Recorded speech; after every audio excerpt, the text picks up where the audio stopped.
Okay, we are live. It is Thursday.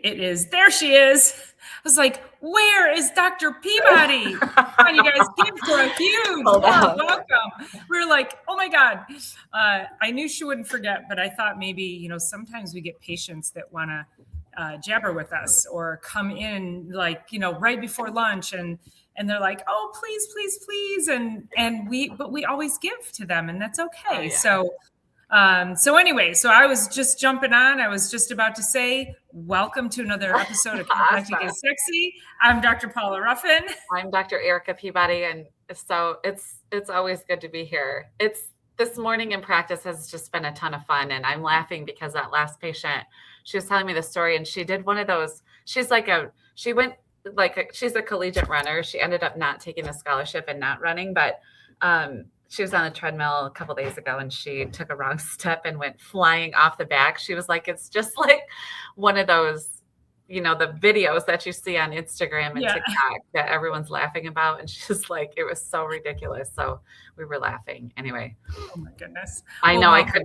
Yeah. Thank you.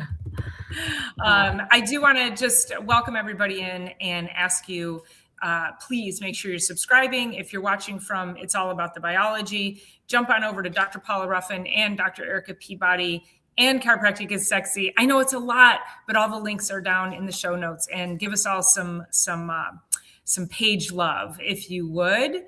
And I just want to also say welcome Cake in a Cup, who's in Australia, and it's 4:05 tomorrow. So thanks for being here. Maybe we need to work on that sleep. Yeah. What are you doing up so late? Early. Exactly. No, yes.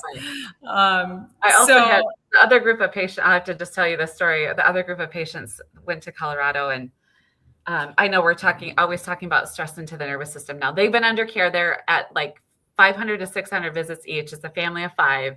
They've been here for years. They come every week. They went to Colorado and they've never been. They got high altitude sickness.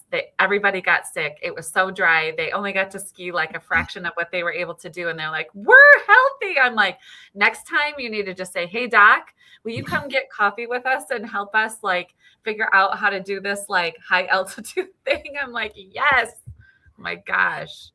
It's crazy. I think that is, and that's going to segue perfectly into our topic today, because, we're talking about our posture, how it affects our brains, and how our bodies are continuously, our nervous systems, our nervous system has an inability to heal if it feels that it's that it's unsafe.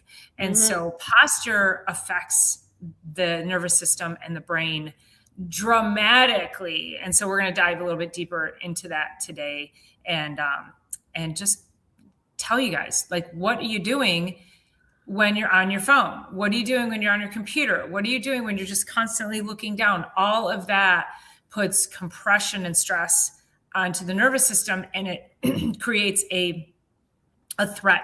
The body perceives it as a threat. And so we're going to talk about some of these little things that we do each and every day that you might think it's not any big deal, but your nervous system is like, I'm not safe. And I can't heal because of it. Part of that. So when we think about the death and dying position, all you have to do is just do this, and you're an older person, and then you just put the phone like that. There you go. Yeah, that arc. Yeah, you're headed like literally right into the grave that way. But also, it as soon as we bend our head forward like that, the brain swells. Like, no, thank you for brain swelling. And no, thank you for 2-year-olds on phones and 3-year-olds on phones and 10-year-olds on phones and anybody on phones, but especially those growing spines. Their brains are swelling. Their body's flooded with stress chemicals when that's happening. And that all has to do with just the posture alone. And we get into this, all these people running around saying, I have ADD, I have ADHD. And I would guarantee you, I could probably name 10 things that you could do to help improve that scenario today. One of them being chiropractic care. And then there's a multitude of other things that we could go into. Right. But the first thing is when you are not getting, that's blood flow through the nervous system. It's nerve flow to the brain. And then you get inflammation. And I always refer to it as brain on fire. And this is where our brain fog comes from, our poor sleep, our inability to think clearly, our inability to have a balanced mood. Our moods are all over the place. It becomes this, and then we, as a society, we've normalized a lot of these behaviors because we can put them into clusters and we can give them drugs. And then people think that those behaviors are normal because they're managed with medication. And that is just not the case. So let's talk about why you got there to begin with. And also, as Dr. Erica said, we've got to stop exposing our kids to these horrible postures. And when I get young kids in here and they are just curled up in a C, even just not even on a phone, kids are just so used to just being all hunched over. And you know what else they have? They have asthma. They have allergies. They have claim to have ADD. They have digestive problems. They have anxiety. They have depression. They're not sleeping properly. They have social anxiety.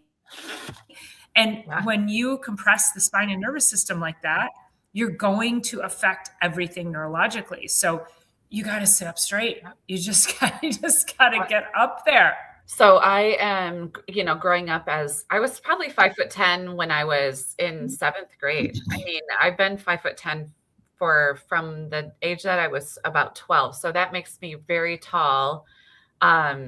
Growing up, especially through middle school, like there were three of us that were really tall. So our moms used to say, put your shoulders back, stand up straight, blah, blah, blah, like all of that. But what I always tell my patients, instead of like jacking your shoulders back, when you walk around in the world, and I have kind of a cool asymmetrical shirt on. So, but if you can just walk around in the world with as much of the side body showing as possible.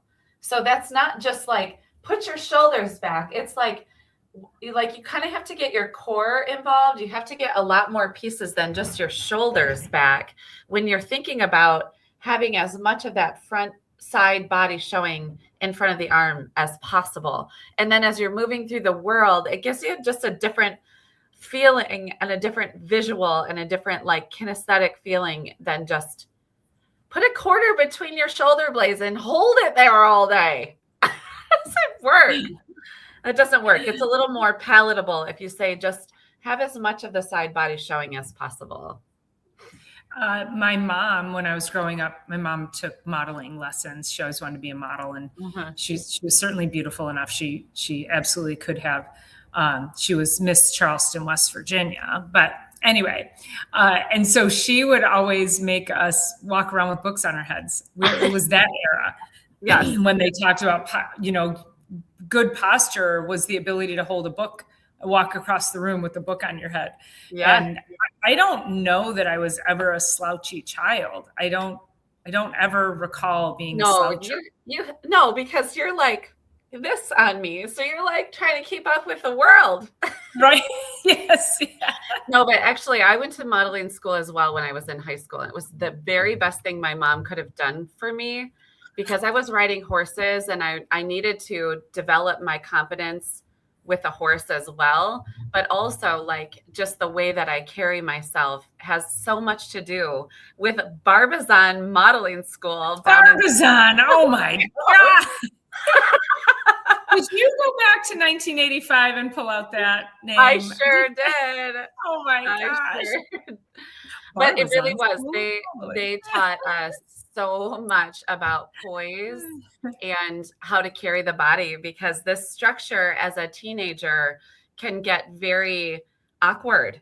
I was also always an athlete, so that always helped. But between like when I went to modeling school, my horseback riding got better because the way that I just presented in the world was just more confident, and that helped all the way around. Like, it's interesting to listen to my mom talk about it because I think it was like one weekend a month was like 2 solid full days, had to go down to Southfield, wherever that school was, drive myself. That's where I lived. We used to drive by it every day. Okay. So I was there for. You drove from Fenton to Southfield? I did. That was forever because we didn't have a freeway back then either. Yeah, there was a freeway, silly. No, I took my horse and buggy. No, I mean 696 wasn't built yet. I think 696 wasn't built until 1991 or 2. Okay. Yep. So you had to get off at Orchard Lake and take the surface roads. That's what I mean. I think I took 59 down. I think I took 59 down. And it must have been my junior year because I was driving. That's when I would have turned 16. Yeah. So anyway, yeah, Barb was There's no easy way to get there. Let's just say that. Anyway, structure matters because structure affects function. So structure, the way that the bones are sitting on top of another, is the way that the brain is designed. Like it only has so much of a connection. It's almost like if you have a telephone wire and it's only so long, and then you pull it into this posture, like it's stretched to the extent. So if it was sitting up straight, it's got more slack in the lines and more ability to communicate and more just space in general. So the spine is like that. Like we can't overwhelm it with this posture when it's designed this way. We don't have a lot of extra space to send those lines out. Yeah. And that's when you can start to make this decision of what messaging do I want to send to my brain? Do I want to send some kind of distorted signal? Do I want to send a clear signal? And again, starting to think about how you move in your day, how you sit at your desk. I noticed yesterday I was working on some accounting, and after a couple of hours, I mean, and my shoulders are still kind of sore, although I did shoulders at the gym yesterday too. But the whole point is like when you're sitting there for a long time and you're concentrating and it's intense, that also is a very fear-based, you're like this, you're just, and so you've got to get up and move around. You have to be able to stretch. You have to be able to just be kind to the positioning so that you're not, you're not becoming a victim of that, because then you want to be able to relax. You want to be able to communicate with your family. You want to be able to think clearly, maybe work on a project. So it's so critical that if you are somebody who has poor posture, or looking at your children, if they have poor posture, and let's just talk about this from besides the neurological aspect, it's not a power posture. Right. When this slouched posture, this is a very weak, very weak posture. You don't exude confidence. It's not an attractive posture, meaning like, if I saw a guy slouching like that, I wouldn't be attracted to him, number one. But it also is like, just think of friends and, people, like if you're trying to make friends and you're like this, but if you're like up and moving around and you're standing tall and you're moving around and you've got some energy coming off of you, that's I would say socially attractive. Right. Mm-hmm. So, I'm just thinking of like the young kids, the young teenagers who, some people might have some social anxiety. Well, you know what? Sit up straight. It changes the way your facial expression it changes your facial expression. It changes your body expression. It changes the energy that comes off of you, and it becomes more attractive to the outside world. It actually, and neurologically, deep in the neurology, when you lift your sternum, so your breastbone, I guess I could call it as well. When you take your sternum and you lift it 2 millimeters, it's this posture, like the Wonder Woman posture. Like she stood in a lot of power. I'm just speaking from a woman's perspective, but that Wonder Woman posture where you lift the sternum 2 millimeters changes the entire chemistry, the chemistry that's going on in the brain. It changes the neurotransmitters, it changes the mood, it changes all of that. So not only are you energetically from an outside in looking a lot more powerful, it really is changing the actual brain chemistry. I know you see elderly patients too. I tend to have a really nice blend of like newborn babies and elderly and kind of everyone in between. But some of the simplest things that I tell the women to do is when you go to stand up, like don't do this kind of standing up, like stand up, squeeze Right. your butt. The biggest muscles we have in our body are our booty muscles. And when we do that, when we squeeze the back, it relaxes the front so we can stand up straighter. But if we can do that, it starts to deliver messages from the brain down to the feet. And the most important thing for the elderly is to make sure the brain's connected with the entire body, but in specifically your lower extremities and outward extremities, just in general. I mean, both your upper and lower, but the lower extremities, like that is so critical for moving. I have a patient who has Parkinson's. Yeah. And we're doing all the things. We're doing chiropractic, cold laser, and functional medicine. She's like, I want to be able to think. I want to sleep. I want to, she's on medication. She doesn't want to be on the medication. And she has this long history. And what's interesting is going through the history and saying, yeah, that 20 years ago wasn't a coincidence. That is related to today. Right. So just as a reminder, that's why we like to talk about this stuff, because what you're experiencing today could be, looking into your future. But she said to me, I was making sure she's doing her exercises, and she said, I was doing my squats the other day, and I said, okay. I said, I want you to show me. And she was doing them, and I don't know. Oh, she said she like hurt her leg. I don't know, something hurt her about it. And I said, show me what you're doing. And she was, so I always have her hold on to the back of the chair. And then when she first did it, she was doing okay when I first showed her when she first came in. But then what she was doing is she was just bending. She thought she was bending her knees, but she was just bending her trunk up and down. And I said, well, that can be okay for some lower back strengthening. And I said, but you're not strengthening your legs.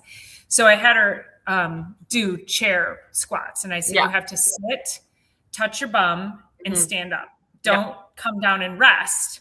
I mean, if you have to, but sit, touch your bum, stand up, and do that 10 times instead of trying to, have a chair in front of her if she's a little wobbly. But the whole point is that the lower extremities, and especially as we get older, and especially if your brain is on fire, you're going to lose your balance and coordination. And so opening up that communication so that you have greater clarity to the balancing centers of your body.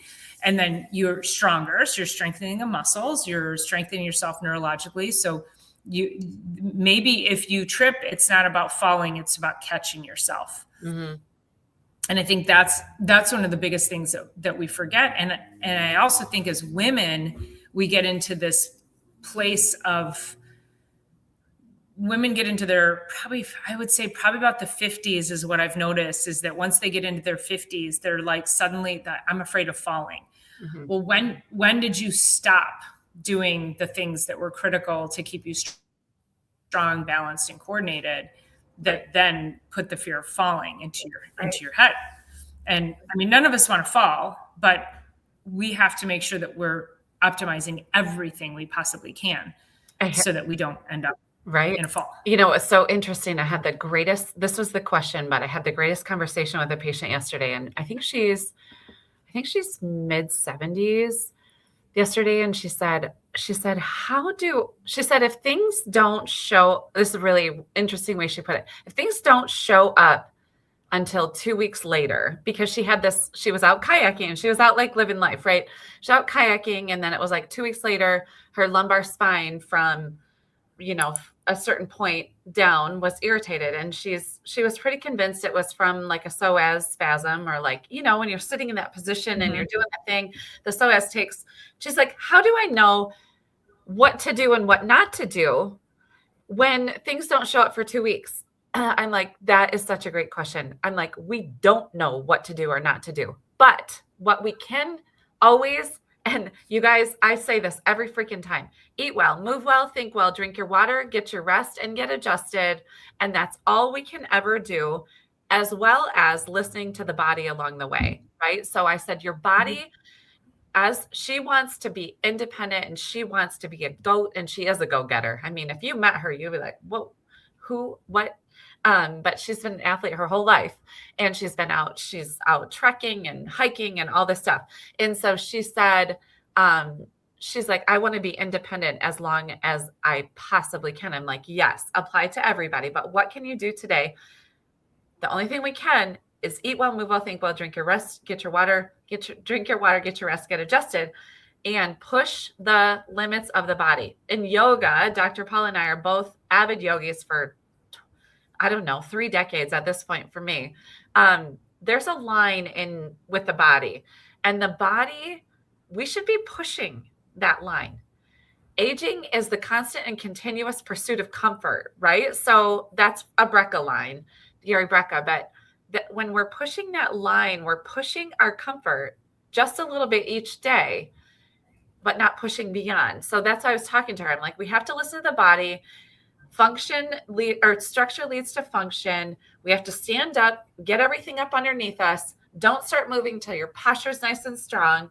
Get going, keep moving. And she said, if you guys are in Michigan, like, it's tough, right? So she said, my husband and I decided yesterday, she said, we're just going to put our gear on and we're just going to walk outside and we're going to be outside. We told ourselves we'll just give it 5 minutes if we need to turn around. She said, by 5 minutes, we felt great. We did another 25 minutes. And she's like, we came back and we were on fire, lit on fire for the day. But I'm like, I'm just so proud of the people that are asking these questions. How do I know what's going to hurt me 2 weeks from now? We don't. We never do. Right. We have to do the things every day. And we never get to. I have 2 scenarios where once I woke up and I felt like my hand was broken. And then the second time this was just a couple weeks ago, I woke up and my ankle was swollen. I felt like I sprained it. Right. So again, I could have woken up and be like, crazy dreams, Dr. Paula. I know, right? I'm like, did I just sleep wrong or what?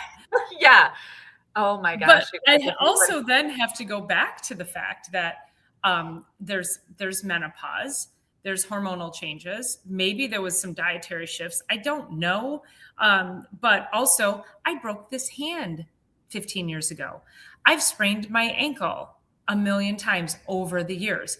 So when we have stressors that do want to sort of take over our body like that, it's probably going to go to those weakest areas, previously injured areas, chronically stressed areas. And so you have to think about it from that perspective, is that sometimes it doesn't take much to get the glass to spill. And that's a lot of times, people are like, I woke up and I just slept wrong. Well, no, but this was building up for a while. So, yeah. So it's great. It's great. Yeah. We don't know, but we just have to continue the constant and continuous pursuit of good health. Right. So that when that happens, you're not a victim of it. It's not going to hit you for very long or very hard. Right. I had this patient on the table right before this as well. Actually, it was probably like 7 visits. I had a family of 5, a single, and then it was right before the family of 5. And we're going through her MRI results, and she does have a chronic degenerative disease. And I don't want to even call who it is out at all. Like, that's not even my point to even call the disease what it is. And so I said, because you have this going on, I said, what are you eating? Like, she's not a fruitarian, but she's a fruitaholic. And so degenerative disease processes, although she's not doing processed food, she's having a banana every day, multiple apples every day, like all of this stuff. And I'm like, all of this is feeding that, even though it's natural, all of this is feeding that, and it's overwhelming your system. And she's like, because one day it's this, and it's the great mimicking disease anyway. One day it's this, and one day it's that, and one day I can do this, and one day I can't, and it just goes back and forth, and I don't know what's triggering it. And then so we started chatting, and I was like, that natural sugar, even though it's natural, should not be in your system at the level that it is. I want you to take all of that, dismiss it, and go to all greens and maybe berries. And that's about it. No, not one more banana. Are you kidding me? Like, oh my God. Isn't it crazy? I have a patient coming in today. I had a consultation with them a couple weeks ago, and he's got Alzheimer's. He was diagnosed with Alzheimer's. And, he said, I'm not the same man I used to be. Used to be very, just great speaker, very involved in the community. And, he knew what he wanted to say, but he couldn't get the words to connect to his mouth. So it's really heartbreaking. But, so I was asking about diet, and he said he eats a banana because his wife was like, well, you get your potassium. You eat a banana every day. Potassium.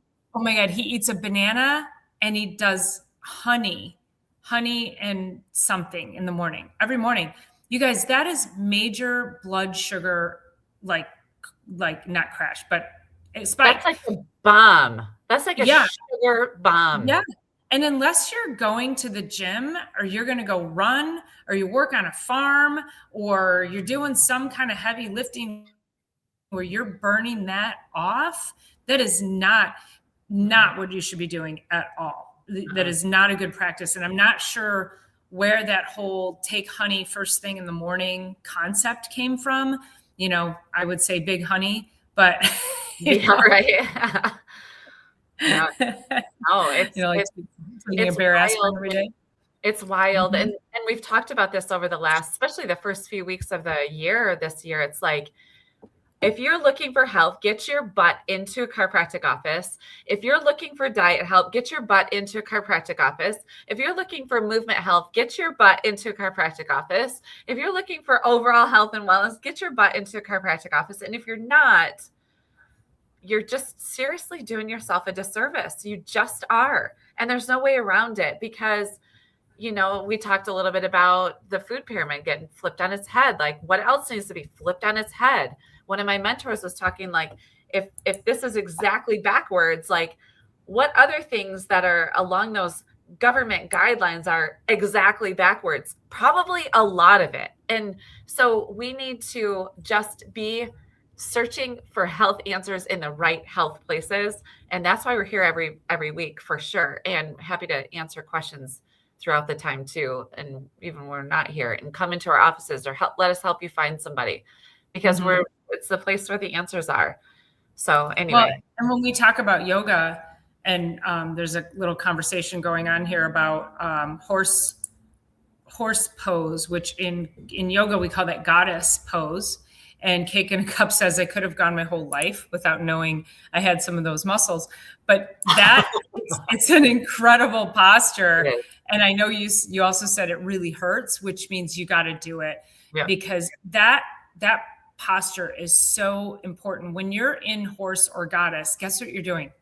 You can't slouch in those postures. You have to be upright, which also is why Dr. Erica and I love yoga so much, because it really teaches you, it helps combine what we're doing with chiropractic and then what we're doing through yoga with the neurological strength, again, the balance, the coordination, the flexibility, the functionality, the mindset. And it forces you to really tap into where your posture should be.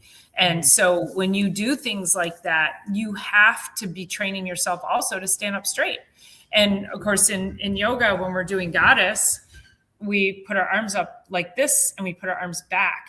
And so again, that's opening up and it's strengthening the back side of the body so that we can sit up straighter. And then when you go to sit down, you are less likely to want to slouch, because you've been training those muscles in a way that they don't want to let you slouch now. Yeah. It becomes now second nature. You don't have to think about sitting up straight. This now becomes your normal.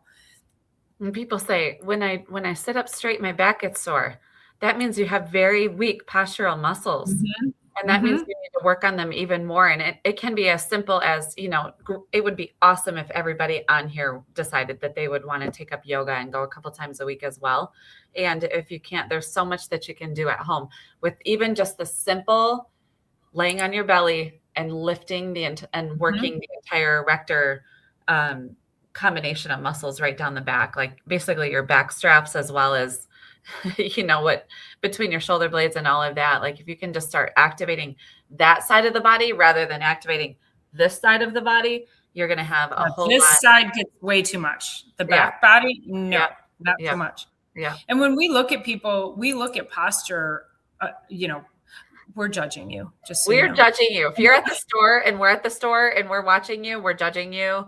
And there's like we literally we're judging how you walk. We're judging what's in your cart. We're judging. You want to be like, have you seen a chiropractor yet?